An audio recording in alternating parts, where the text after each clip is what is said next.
Auzubillahiminash-shaytanir-rajim. Bismillahir-rahmanir-rahim. My name is Saleh Zulfikar. Today I would discuss some facts related to phonetics and phonology, and then I would discuss the major types of phoneme and phoneme as well, and then some facts. Okay? So, what is phoneme?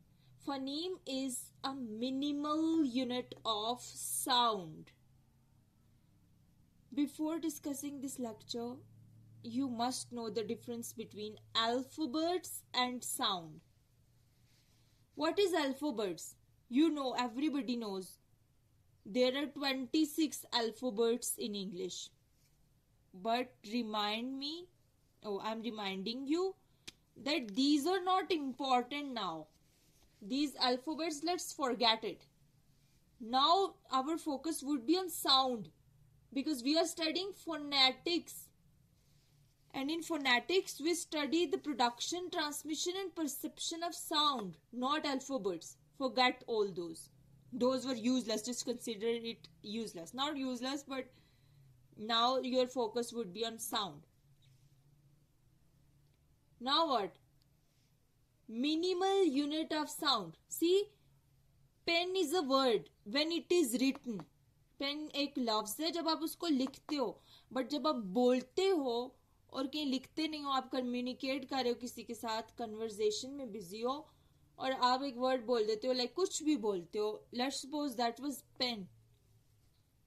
Pen is not a word alphabetically now, it is a sound. Okay, now it would become sound. Pen is a sound now when you speak to somebody. But now phoneme is what? Phoneme is the minimal unit of sound. ये जो sound आपने बोली है pen, इसके अंदर जो minimal unit है, देखिए आप एक वर्ड बोले पेन, उसके अंदर एक साउंड नहीं है, प भी है, अ भी है, न भी है. बट फनीम क्या है? मिनिमल यूनिट मीन्स सबसे छोटी यूनिट. अब देखिए पेन के अंदर 3 यूनिट्स बन रही हैं, प, अ, न. आप देखिए मिनिमल यूनिट प जो है, इससे छोटी तो कोई यूनिट नहीं ना बन सकती साउंड की, प ही बन सकती है. तो प जो होगी वो फनीम होगी, अ जो होगी वो फनीम होगी, क्योंकि आ को आप फर्दर ब्रेक तो नहीं ना कर सकते इस साउंड को, ना को भी आप फर्दर ब्रेक नहीं कर सकते, तो ये क्या होंगी? ये फनीम होंगी. एक और चीज याद रखनी है, सिर्फ मिनिमल यूनिट ऑफ साउंड नहीं होती, बल्कि सपोज अगर पेन है ना, ओके, तो फनीम क्या है? प. सपोज आप क्यों इसको फनीम कह रहे हैं?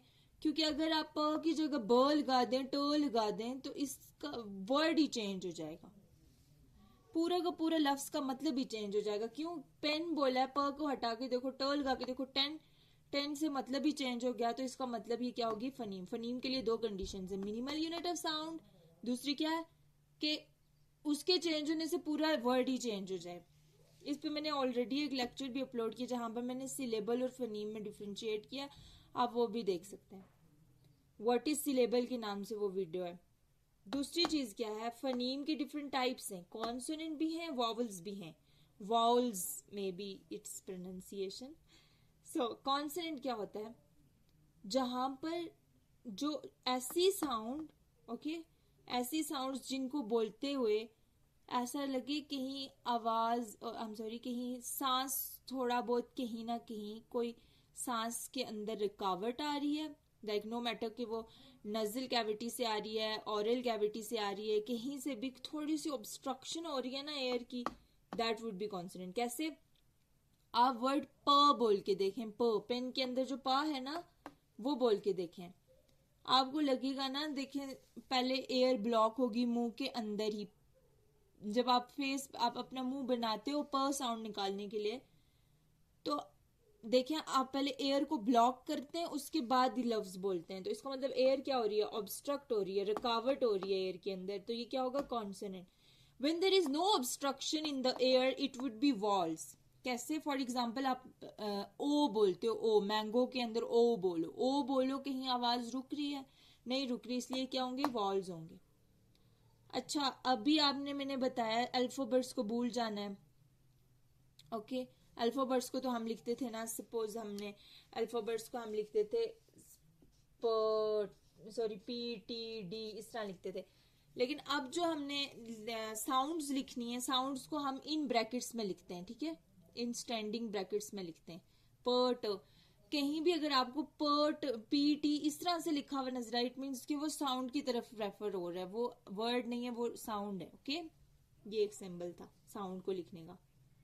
24 साउंड्स होती हैं, सॉरी साउंड्स नहीं होती, टोटल जो साउंड्स होती है ना इंग्लिश के अंदर, अल्फाबेट्स 26 होते हैं, लेकिन साउंड्स 44 होती हैं। थोड़े बड़े हो गए, थोड़े और ज्यादा याद रखने पड़ेंगे। पहले 26 याद रखते थे, अब 44 साउंड्स याद रखनी पड़ेंगी। सिंपल एबीसी याद रखते थे, अब साउंड्स याद रखनी पड़ेंगी 44। उनमें से 24 साउंड्स कॉन्सोनेंट है, 21 साउंड सॉरी 20 साउंड्स जो है वॉवल है। 21 क्यों लिखा है, 20 साउंड्स वॉवल्स हैं। एक और चीज बतानी थी, मेनर। अगर कॉन्सोनेंट को आपने डिफाइन करना ना, हर कॉन्सोनेंट को अलग अलग से, तो 3 चीजों से आप कर सकते हैं। वॉइस्ड और अनवॉइस्ड पे पहले से मैंने एक लेक्चर अपलोड किया हुआ, आप उसको देख सकते हैं। मेनर ऑफ आर्टिकुलेशन पे कि किस तरह से वो साउंड प्रोड्यूस हो रही है, वो कॉन्सोनेंट किस तरह से प्रोड्यूस हो रहा है वो, और किस जगह से हो रहा है वो। ये 3 चीजें जब भी आप किसी भी लाइक प के बारे में ये 3 चीजें लिखते हैं, ट की अपनी ये 3 चीजें अलग होंगी, क की अपनी होंगी, ग की अपनी होंगी, जिससे ये सारे जो कॉन्सोनेंट साउंड्स हैं वो एक दूसरे से अलग अलग कंसीडर होंगी। So that was the crux of phonetics and phonology in short. MCQs भी पूछे जाते हैं, कितनी साउंड्स हैं टोटल, कितने वॉवल साउंड हैं, कितने कॉन्सोनेंट साउंड्स हैं, और क्या मेनर शेनर ये वो फनीम क्या है। सो इसको अच्छे से सुनिएगा, मिलते हैं नेक्स्ट वीडियो में इंशाल्लाह।